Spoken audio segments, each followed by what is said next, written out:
gracias. Muy buenas noches, amigas y amigos, queridas amigas, queridos amigos de Don Luis, queridas amigas y amigos de Acción Nacional. Pues me siento muy honrado y también muy emocionado de participar en este acto de conmemoración, de nostalgia, de tristeza, pero también de júbilo y esperanza en recuerdo de Luis Álvarez. Y quizá yo no hable de un Don Luis H. Álvarez, sino, si me permiten, amigos, les voy a hablar de los 4 Luises, quizá más. El primer Luis, diría yo, fue aquel joven y próspero empresario de Ciudad Juárez. Para los muchachos de ahora, para los chavos, para los millennials, etcétera, ¿cómo describirles este Luis? Tengo una idea, para que se dé nada más una idea. Quizá era el mejor productor de pantalones de mezclilla en todo México. Efectivamente, producía y exportaba los mejores pantalones vaquero, que así se llamaban en aquella época. Y yo pienso, viendo un poco la historia económica del país, exportar pantalones de mezclilla de Juárez en los años 40, 50, a los 30 años de edad, no cabe duda que qué talento tenía este Luis. Y este Luis fue invitado a una reunión del PAN por un grupo de amigos, de esas mentiras piadosas que los panistas solíamos decir para reclutar a algunos candidatos que deseábamos: te vamos a apoyar, tú nomás pon el nombre, etcétera, etcétera. Y resulta que esa resultó una convención de Acción Nacional en Chihuahua. Ahí conoció don Manuel a don Luis y le dijo también algo que no podemos considerar una mentira porque era estrictamente cierto, pero le dijo: si me permite, don Luis, lo vamos a registrar como precandidato. Habrá varios precandidatos, y pues, es simplemente un protocolo, aquí un trámite. Para su sorpresa, súbitamente declinaron de viva voz todos los demás precandidatos. Antes de que entendiera qué había pasado, ya era candidato a gobernador de Chihuahua a sus 37 años. La reflexión ética para él, con todo y sorpresa, era fácil. Él, lo cito, lo dice en sus memorias: decir no es una salida fácil, pero al mismo tiempo pensaba, si con el correr del tiempo me cuestionaría, ¿por qué sigues criticando si no has estado dispuesto a aportarlo tú? Así que, asimilado el golpe de ser candidato inesperado, y de regreso a Juárez, su mayor preocupación ya no era la candidatura. Su mayor preocupación, como vimos hace un momento, era: ¿qué le voy a decir a Blanquita?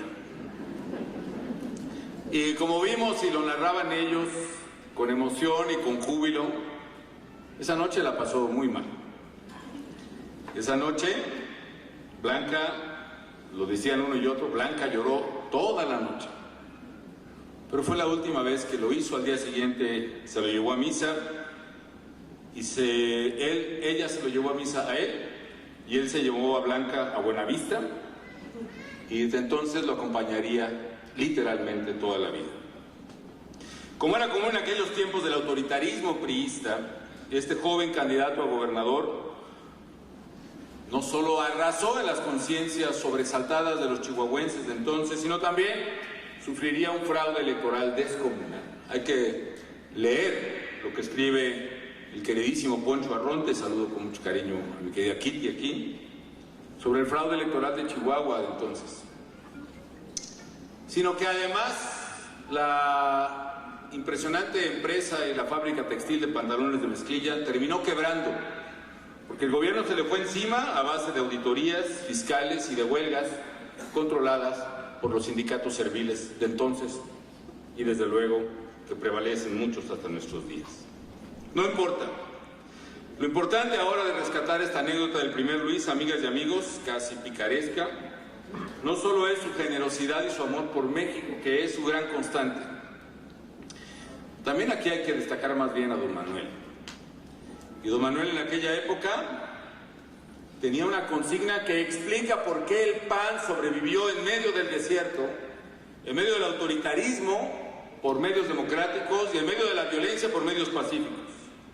Porque en aquella época ellos, los fundadores, se dedicaban a buscar a las y los mejores ciudadanos. No buscaban a alguien que era como nosotros, buscaban a alguien mejor que nosotros.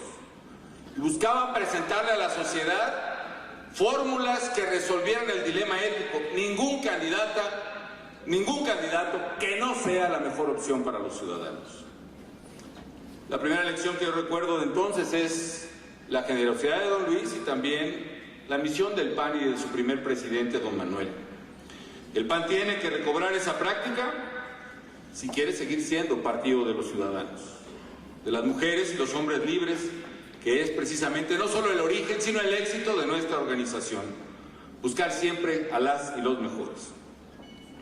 Hoy reconocemos en este Luis, reclutado casi accidentalmente, a un líder de nuestro partido por su valentía y su generosidad, por su verticalidad y entrega. Tengo en mis notas a un líder moral, pero qué adjetivo tan inútil en aquella época. Líder moral y líder de Acción Nacional a secas eran fundamentalmente sinónimos. No se era líder de Acción Nacional, sino se era un líder moral. Y si habemos de medir a la gente por su verticalidad y entrega,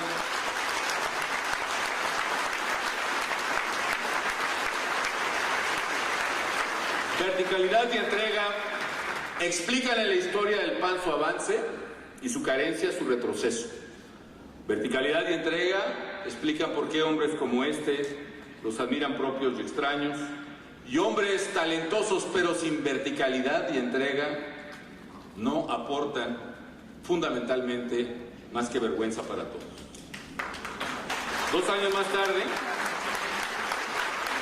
este Luis sería candidato a la presidencia de la República a sus 39 años y pese a las amenazas y las advertencias y aquella frase de Norberta Corella que le dice: no tienes que aceptar, tú ya cumpliste. Don Luis recorrió el país nuevamente. Y solo alguien de su estatura moral, además de física, pudo haberse postulado con gallardía, con entereza, con determinación como candidato a la presidencia en aquellas épocas en las que se podía valerle el encarcelamiento o incluso la muerte, como ocurrió en muchos panistas en esa campaña del 58.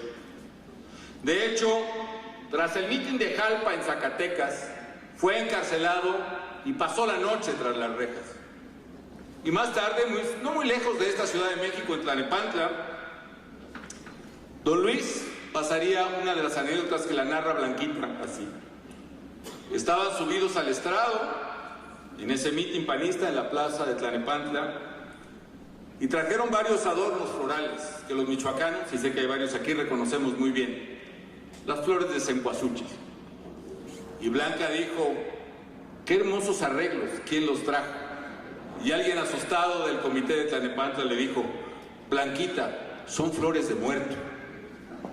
Y efectivamente avanzaba el mitin y comenzaron a disparar sobre los oradores de aquel mitin desde el fondo del portal.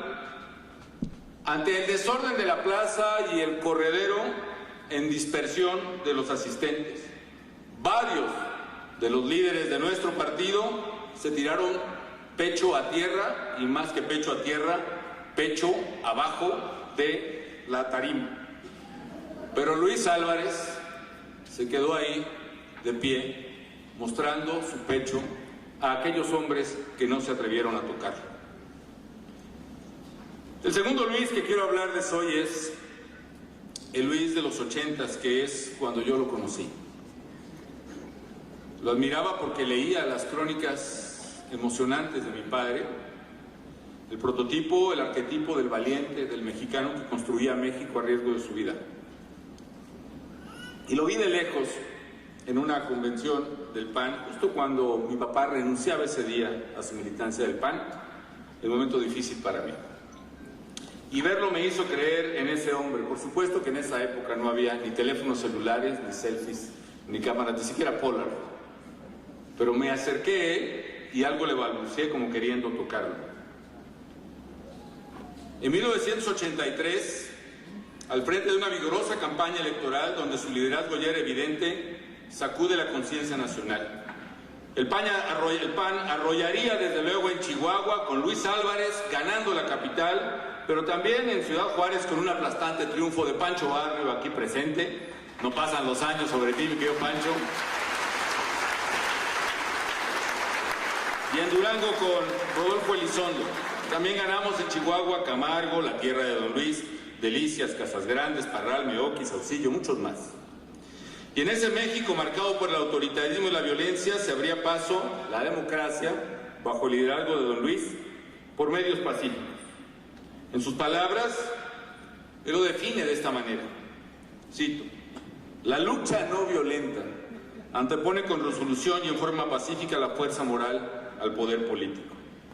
3 años más tarde, para 1986, cuando estaba por terminar su presidencia municipal, se perfilaba ya sólidamente la candidatura de Pancho Barrio, como se le decía en aquel tiempo, para el gobierno del Estado. El PAN exigía condiciones de transparencia, limpieza, equidad en la contienda. Y el gobierno, en aquel México dirigido políticamente por el autoritarismo del entonces secretario de Gobernación, Manuel Bartlett, marcaba un retroceso ignominioso en las condiciones electorales de Chihuahua. El padrón se le ocultaba a los panistas. Las casillas se habían movido de lugar, la mayoría de las casillas en el estado no estaban ubicables unos pocos días antes de la elección. No se habían acreditado los nombramientos de representantes de casilla para ningún panista. Observadores, así fuera de la prensa, estaban fuera de la contienda. No había espacio en los medios para la oposición.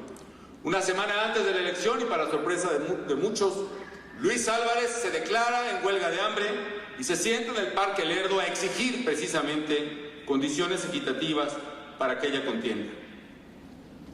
Habría de luchar así 40 días, más los que conocíamos esta anécdota, 2 que habría que agregar que tuvo de entrenamiento en el rancho de un amigo, donde se fue a hacer ayuno previo para ver si aguantaría la huelga de hambre. En aquella ocasión, don Luis resistió y alguna vez comentó que una de las decisiones que más se arrepentía en su vida era de haber levantado la huelga de hambre. En aquel momento, sin embargo, la huelga de hambre claramente fructificó poderosamente en todo México. Yo afirmo, amigas y amigos, que ahí fue el inicio de la transición democrática mexicana. Ahí fue la concepción de esta modernidad política que sí tendría un nacimiento fuerte, accidentado en la elección del 88 nacional, pero ahí, en el Parque Lerdo y en la lucha de los chihuahuenses, iniciaba la transición democrática. Hay que describir que el único desplegado político que ha aglutinado a las mayores fortalezas intelectuales del país se dio alrededor de la lucha de Luis Álvarez. Un desplegado que firmarían por la democracia en aquel bellísimo logo de nuestros amigos chihuahuenses panistas, porque Chihuahua quiere ser libre, exigimos democracia, marcado por una paloma sobre un fondo blanco. Ese desplegado lo firmaban Octavio Paz, Carlos Monsiváis, Gabriel Said, Enrique Krause, Héctor Aguilar Camín, Lorenzo Meyer, Huberto Batis, Elenia Poniatowska, Fernando Benítez, José Luis Cuevas, Juan García Ponce, etcétera, etcétera, etcétera. México por primera vez hablaba con un compromiso desde la intelectualidad por la democracia. No fructificó a lo corto esa lucha. Sin embargo, don Luis seguiría peleando, todavía incluso que cuando la presidencia del partido en aquel tiempo, queriendo superar los fantasmas de los viejos debates abstencionistas y participacionistas, quería decidir en ese 1986 la participación electoral del PAN en la elección de 1988. Don Luis pidió en la primera convención que hizo el PAN fuera de la capital, en San Luis Potosí, que se pospusiera esa decisión hasta después de resuelto el proceso electoral de Chihuahua. No se excedió, a mi manera de ver, desafortunadamente a su petición. Pero entonces sí, lo alcancé desesperadamente en la calle de San Luis, iba del brazo con Blanca y le dije: don Luis, yo lo admiro y estoy ahí con usted.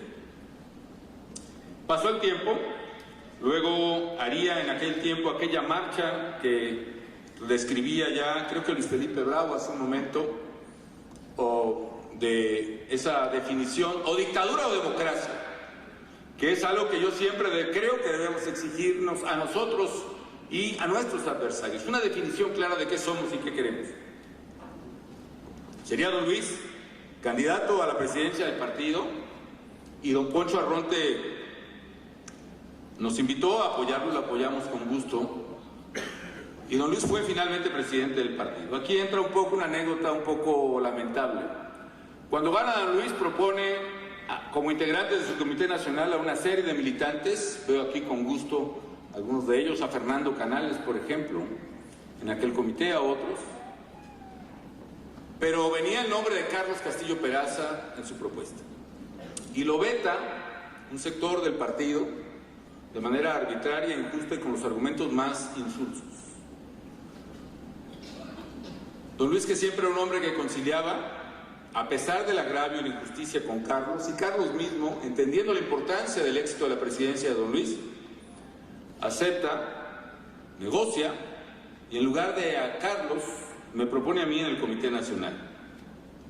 Fue un momento difícil, pero desde entonces entendí lo que este hombre tenía precisamente de sacrificio y de sentido, de sobrevivencia del partido en un momento en que el partido estaba rasgado por la división interna.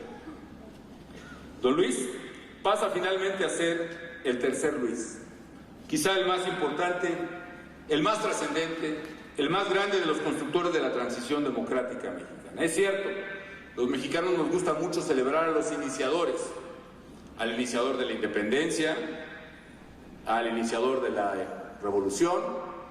¿Por qué no hablar, amigos, del iniciador de la transición mexicana?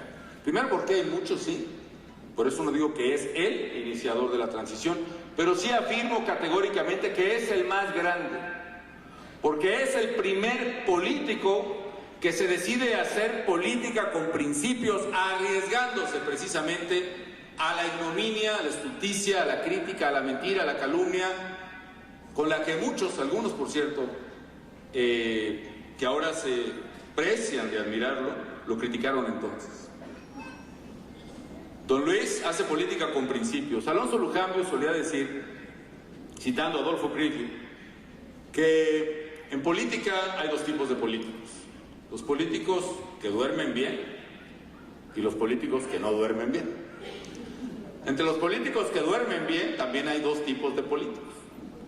Los políticos que no tienen principio ni escrúpulo alguno y entonces duermen a pierna suelta, ¿no? Creo que todos conocemos a varios.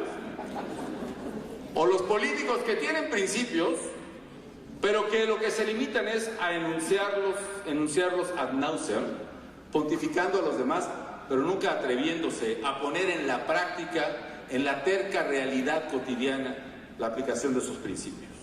Los políticos que no duermen bien, en cambio, decía Kriegler, citado por Lujambio, son aquellos que teniendo principios se deciden aplicarlos en realidades concretas, difíciles y siempre cuestionables.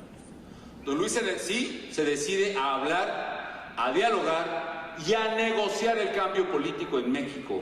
Y hagan ustedes la lista de epítetos que sus adversarios le endilgaron: que si negociaba en lo oscurito, que si concertacionaba, que si entregaba, que si era el amante de, etcétera, etcétera, etcétera. Gracias a eso, amigos, no a claudicación que ninguno de sus críticos le pudo probar, sino a la política con principios hecha diálogo y negociación verdadera, inició la transición política de México. El tercer don Luis entonces es el de la transición, y es el de la transición que dialoga y que negocia, pero también que lucha y que abre este partido a las voces que vienen de fuera. Don Luis acompaña y abre y lleva a Maquío como el gran líder de México del PAN en 1988. Y me alegra ver y saludar también aquí a nuestra querida Leti Carrillo de Gutiérrez. Leti, muchísimas felicidades a ti. ¿Estás, Leti? Qué gusto. Aquella lucha movió las conciencias y las almas de millones. Y finalmente la lógica de don Luis hace que México se abra a la transición, que vea su primera reforma en 1989, que finalmente culmina en 1996 con la elección de aquel impresionante instituto electoral presidido por Woldenberg e integrado, entre otros, por nuestros Molinari y Luján. Don Luis es la voz garante única merecedora de la confianza de los líderes opositores en aquel fraude del 88, de Cloutier, sí, pero también de Cuauhtémoc Cárdenas, de Rosario Barri y de Berto Castillo. Y como presidente del PAN y con la autoridad moral ganada en años de lucha pacífica, don Luis y el PAN impulsan el diálogo político por la transición democrática. Finalmente, en su presidencia sabemos que en 89 gana Rufo, en 91 se anula la elección de Guanajuato y se nombra como interino a Carlos Medina, en 92 gana Pancho Barba, y es ahí donde el PAN empieza verdaderamente a acelerar su ascenso hacia la conquista democrática del poder. Termino con el último de los Luises. Este Luis, el tercero, es el líder que fue capaz de tomar el PAN, un PAN dividido, y mediante el diálogo y el testimonio personal, la congruencia de principios, el trabajo generoso, logra heredar un PAN unido y convertido en un partido triunfador. Durante su dirigencia nunca escatimó reconocimiento a los liderazgos del partido. Jamás les disputó o claudicó a ellos. A su lado estuvo Cloutier y Diego y Carlos y Luis Felipe y Pancho y muchos otros. Siempre supo sumar y no competir a los talentos, capacidades y voluntades de todos para hacer del PAN lo que él hizo, una fuerza política a la altura de los retos de su tiempo y lista para ganar. Finalmente, el cuarto Luis es el luchador incansable por la justicia, el del corazón indígena. Siempre apostó por una política democrática que buscara el bien común ante las apuestas particulares. Recuerdo que pasado el episodio de 1994, debates, campañas, elecciones, la de Diego, y terminado aquel periplo con la toma constitucional de Ernesto Zedillo, Carlos Castillo, presidente del PAN, decide irse con unas necesarias vacaciones con sus queridísimos hijos, algunos aquí presentes, vía Juan Pablo por aquí, reporteando para La Nación. Se va, y sin embargo aquí en diciembre del 94 resulta más convulso que lo que cualquiera hubiera imaginado. Me llamó el secretario de Gobernación, Esteban Moctezuma, diciendo que el gobierno de Zedillo quería iniciar un diálogo con la rebelión zapatista y que formarían una comisión de concordia y pacificación, pero que no había ningún personaje de los que habían propuesto a la guerrilla que fuera aceptado. Y nosotros le propusimos a Luis Álvarez, y fue el primer personaje aceptado tanto por el gobierno como por la guerrilla. Y gracias a don Luis, ese personaje pudo construir los diálogos de paz en San Andrés de Araiza y en la catedral junto con otras personalidades. También recuerdo que no había todavía teléfonos celulares, por lo menos como ahora los conocemos, ni tampoco el internet estaba muy desarrollado, y me habla Carlos Castillo desde Grecia un lunes en la noche. Me dice, oye, estoy oyendo muchas noticias complicadas en México, ¿qué está pasando? Pues mira, pues algunas cosas de detalle, se armó una comisión de pacificación y don Luis es el líder de la comisión, es el negociador entre los zapatistas y el gobierno. Segundo, el peso se devaluó terriblemente porque quién sabe qué hicieron allí en Hacienda, que se está cayendo el país, ¿no? Para colmo, el Popocatépetl empezó a eructar el día de hoy, pero fuera de eso no ha pasado mayor cosa, no te preocupes, ¿no? Como escribió acertadamente hace unos días Diego Fernández de Ceballos, don Luis amó a su patria de manera especialísima y de manera especialísima a los indios de México, no como los falsos redentores que viven de ellos, de su ignorancia, de su debilidad y de su miseria. Se entregó a la causa indígena sin alimentar el rencor de los oprimidos ni guardar silencio ante la brutalidad de algunos usos y costumbres. Encabezó la Comisión Nacional de los Pueblos Indígenas y le preguntaba a Xavier Abreu, que lo acompañó en esa tarea, ¿qué podríamos decir de don Luis? Aquí presente Xavier.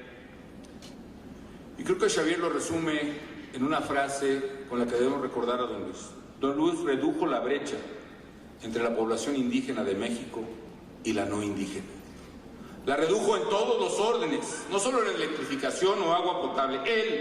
Él personalmente entró donde nunca pudo entrar ni el ejército ni los negociadores del gobierno. Él, solo, desarmado y en ocasiones, me consta, descalzo, entró a aquellas comunidades para llevarle un pan, un sustento, un apoyo a indígenas que no lo habían recibido por los prejuicios ideológicos de aquella época. Amigas y amigos de Acción Nacional, Sin duda todos estamos conmovidos por la pérdida de un gran amigo, de un gran hombre, de un gran mexicano. Yo personalmente fui tocado, puedo decirlo, por su ejemplo personal, por su amistad, por su extraordinaria congruencia y su todavía mayor sentido del humor. Pero pienso, como dijo Pancho, que no debemos perder la oportunidad de honrar su legado y recordemos el júbilo y la esperanza que nos trajo el haber aprendido de él y trabajado al lado de él. Recordemos siempre la esperanza que sembró en todas y cada una de nuestras almas.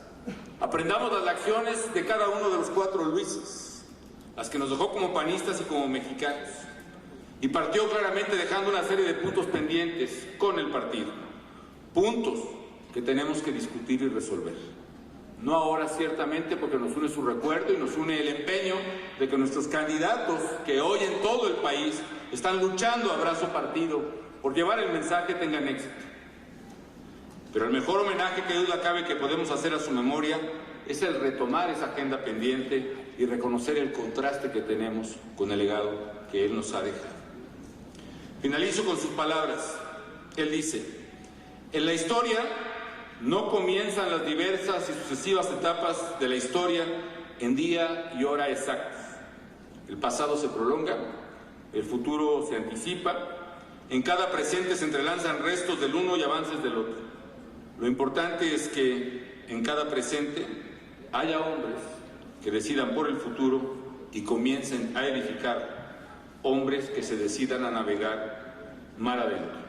Amigas y amigos, saludo con afecto a su familia aquí presente, Blanca.